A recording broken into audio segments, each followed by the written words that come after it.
What's going on, Facts family? It's your boy Ant, GuyMade32 on Instagram, and today we talking about Rebel Moon. Let's go.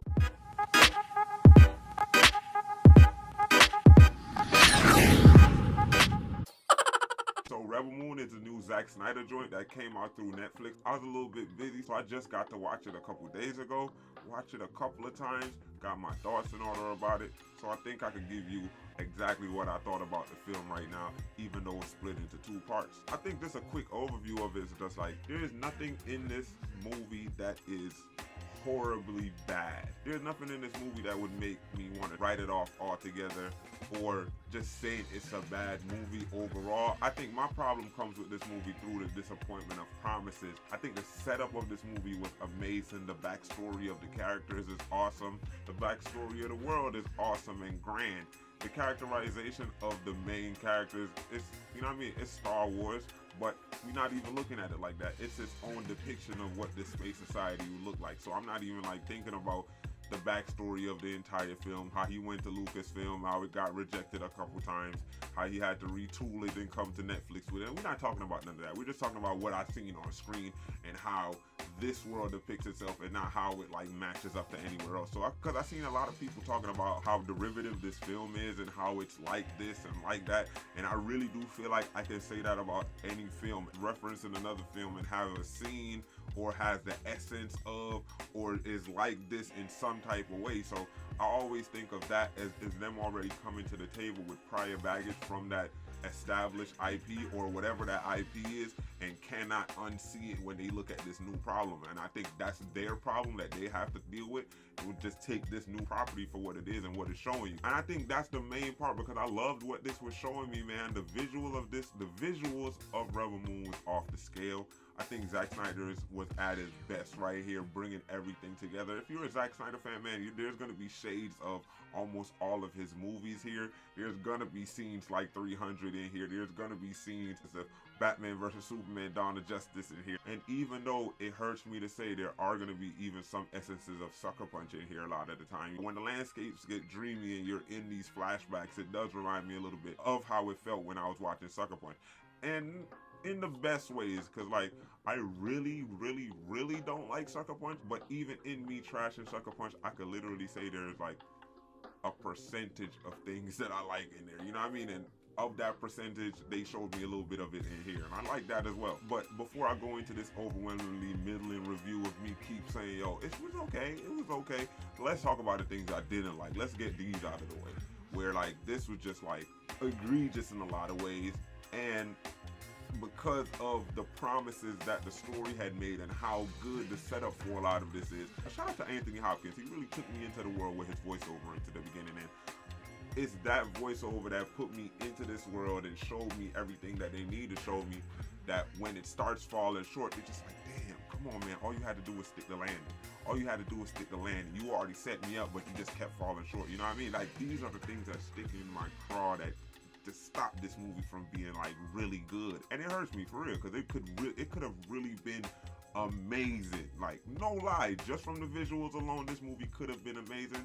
But these are the things. The dialogue problems, man. The essence of a middling Zack Snyder the film is when you let Zack take over the principal writing of the dialogue. You understand what I'm saying? Like, he could craft a story better than a lot of people in Hollywood, but when it comes down to what the characters are going to say to each other in the story, this is when it gets shoddy. You understand what I'm saying? He gets so enveloped in the story itself, he makes the characters speak the story. The biggest problem I have with that is, while I do love Cora's backstory, I do like Cora as a character, the way how she exposits that backstory, while in beautiful flashbacks at times, these chunks of paragraphs, of blocks, of where the questions aren't even being asked in such a way for her to give me that type of exposition, like, it was weird to me. It was off, and I really don't like that. I really didn't like that about it, but because of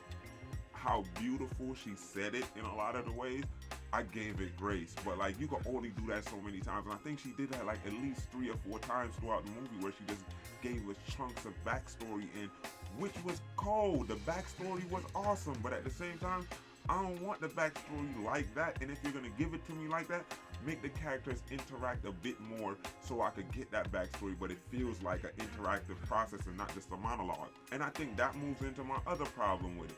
It's the character development. They would give us amazing characters and setups. You feel what I'm saying? Amazing character backstories, no matter how small that backstory is, and amazing setups for these characters. And then when it was time, they dropped the ball on it. While it may have been not expounding on the character after their initial introduction, it could have been afterwards, to where like this character says something completely opposite than what they were portrayed as doing in the beginning, or like going through the entire film without knowing anything about this character, and then right at the end before something major happens, then you're gonna give us the chunk of things. Well, we were on the ship with this character for like the last 2 hours, and we're just now getting a little bit of something. So I think the character development problems, and the more I think about it, these are some of the same problems that plagued Zack's DCEU, to be quite honest with you. While I did fall on the side of the people who did love Zack's DCEU, why I'm still a fan to this day, there were times in there where I felt like if we had another hand writing the actual dialogue for these characters and fleshing them out in these ways, that it would have came across much better. You know what I mean? Like, give me the same stories but better dialogue, and all of these stories would have been amazing. It was the same type of issue in the story and the screenplay of the movie, because we spent an amazing 40 minutes on the titular Rebel Moon, and those 40 minutes were some of the best parts of the movie for me, to where I felt like we were getting some type of character development. We were getting some type of framing of the world by not a lot of talking, but by just showing in people's actions. It was working for me well, and while we did have a couple of those dialogue problems, as I mentioned earlier, it was still moving, and it was still moving well. And then after the first 40 minutes, we went to the recruiting phase, and if you watch the movie, you know that how fast that recruiting phase went by. It was just like, hey, how you doing? Problem. Oh, we out.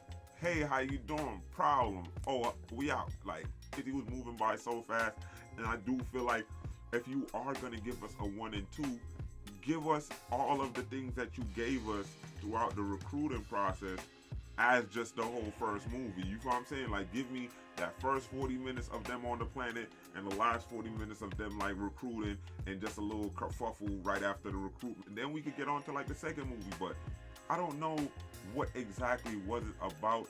Just like, it just wasn't clicking for me because of where things were placed, how these characters were coming together, the interactions that the characters were supposed to have because of how close they were or supposed to be at that time. You know what I mean? Like, it was a lot of things that was playing against the movie, even though everything was so interesting as the movie was going on.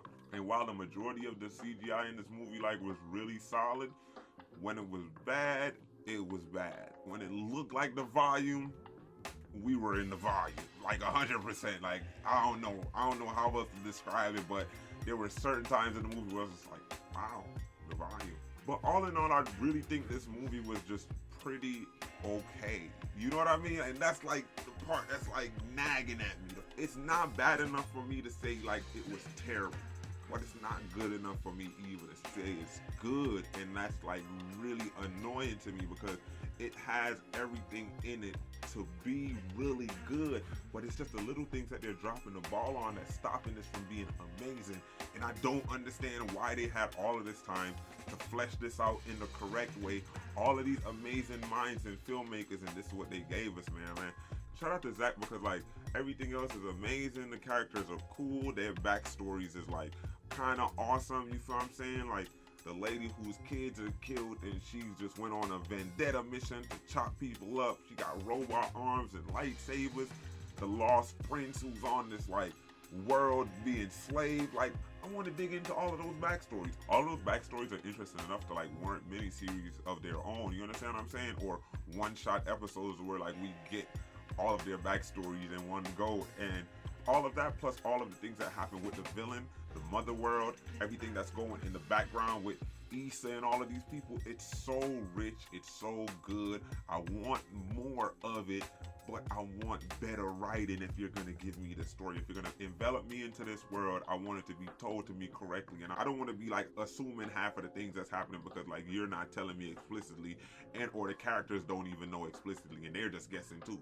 And every single time I would be getting annoyed with what's going on because I would feel like they're dropping the ball on whatever. They would introduce me to another great planet, another amazing world, another ridiculous, spectacular sight that I'm seeing, another spectacle. You understand what I'm saying? And I'd be like, ooh, show me more. But then you give me an amazing story by the droid played by Anthony Hopkins and him talking to the little girl and how decent that whole setup was and how that interaction went smoothly, I think. And you showed me the droid doing some amazing stuff, like the sideways shot with him holding the gun like this and just like, bow, you feel what I'm saying? That was awesome. Then he dipped. Last time I seen him, he had a flower crown on. Then he doubled back and had like horns. What happened while we was off world? Like, what going on? How is that evolving? What's happening in the background? These are all questions that this movie left me with, whether intentionally or unintentionally. That makes me want to come back. Like, you give me setups like the rebellion splitting and Ray Fisher's character doing some amazing shit, you know what I'm saying, and dying, and then his sister is gonna have to find out what's going on now, and she's gonna come back. You know what I'm saying? Like, these are the plot threads that you throw out, and I'm just like, that's cool. Wish I had more time with those characters so I care. Like, it's awesome. I know what's gonna happen. I want to see it, but like, do I care about it? I mean, I guess if I want to see it, I do care about it, but I'm just talking about the coolness, man. The coolness is awesome, but I need a little bit more on top of the coolness. And on top of that, I think Zach uses slow-mos and speed ramps the best out of anybody on this planet, man. I don't care who you are, this man knows how to shoot an action scene and knows how to make it look dramatic and violent and just awesome as hell almost every time. Super fast, then he slows down super slow for a split second, then it ramps back up super fast, and you're just like, wow. Hella kick-ass woman in almost all of Zack Snyder's stuff, and this one is no different, man. It's headed up by a kick-ass woman in here. The coolest looking character is a kick-ass woman in here. She has the blades. She has them, you feel what I'm saying? That's gonna go crazy with the little, she got the hat and all. Yeah, amazing character design, you know what I'm saying? That's what I keep saying about this movie, man. Everything looks great, but it just seems a bit hollow, and it hurts me that it's that hollow. And shout out to Giant Man Hansu. He's a prime example of characters I think needs to have more dialogue and more good dialogue in order for that character to hit, because his story of rebelling against the mother world first, losing all of his people, and then reserving himself to the Coliseum to like just basically kill himself through battle, like, that's awesome. But the conversation that they had to bring him in was a 4 out of 10. You feel what I'm saying? Like, that conversation could be so much better.